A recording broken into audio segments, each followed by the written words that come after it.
23 years old. Spent 31 years totally locked up emotionally. And then I found writing.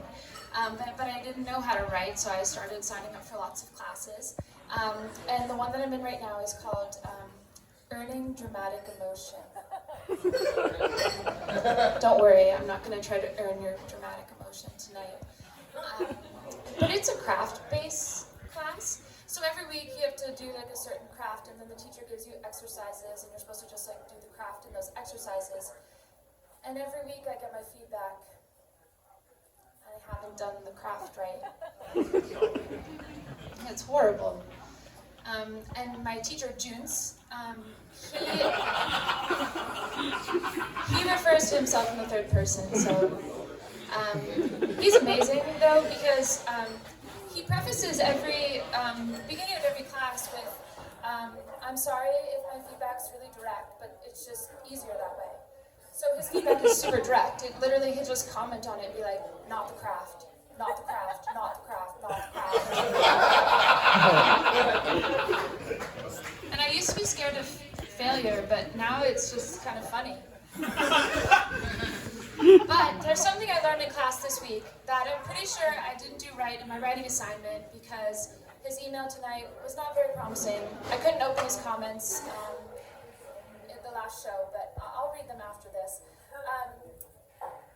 It's about metaphors. So I'm going to use a metaphor tonight. For me, doing comedy, it's like dating someone that you're not sure if they like you. Stay with me. So it's like this guy, Chad, who I dated. I mean, his real name's Brad, but I was trying to protect his identity. So Chad and I had the best first date ever. We bonded over space camp. I went twice. He has a NASA backpack, which he brought on the date. It's how I identified him. Because his profile said he was 5'10", but he was really 5'7". So I couldn't see him in the bar. But it was amazing. I came back and I was like, I think I love Brad. And my roommate, Allison, you can vouch for this, right?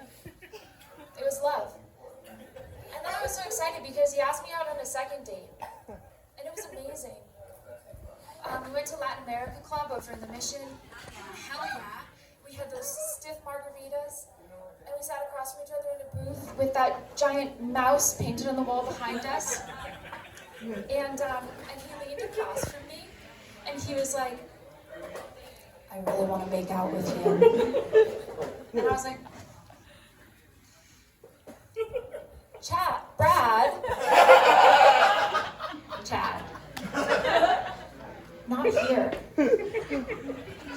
You know, I've just made friends with the people at the bar and they've given us a cookie. Let's go outside. So we went outside. And then Chad wanted to kiss me on the street right there, but it was in the light, and the friends from the bar could still see us in the window.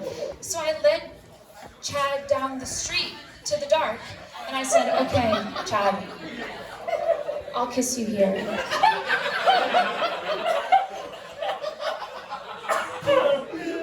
And we kissed. And Chad was like,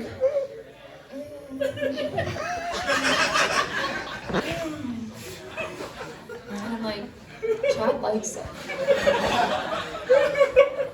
And when Chad's in love with me. And then he put his head on my shoulder. And I was like, ew.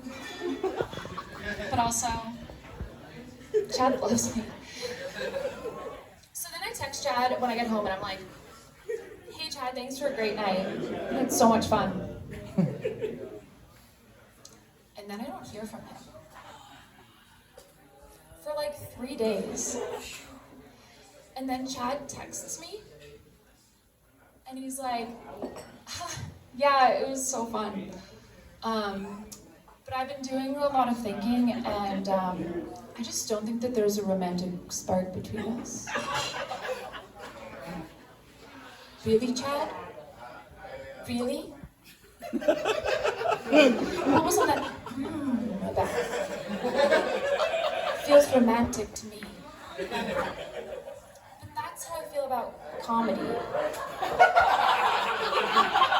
It's like I sit alone in my house and I think about what I would say when I get up here with the mic. And I go, that's hilarious. And sometimes it is. Sometimes the people love it.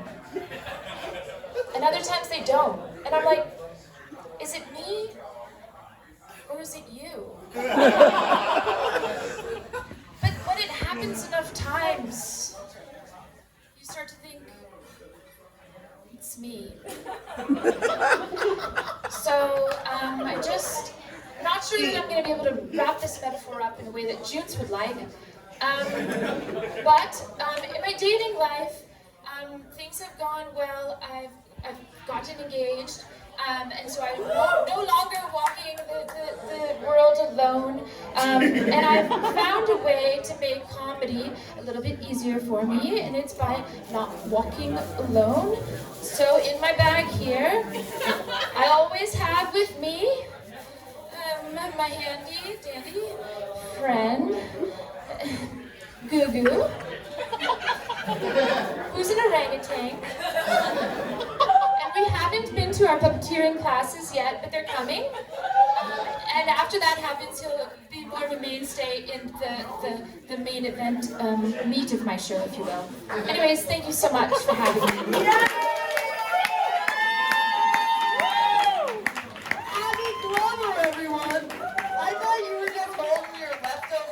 Mexican food today in a bag. I was like, she really likes that burrito. She's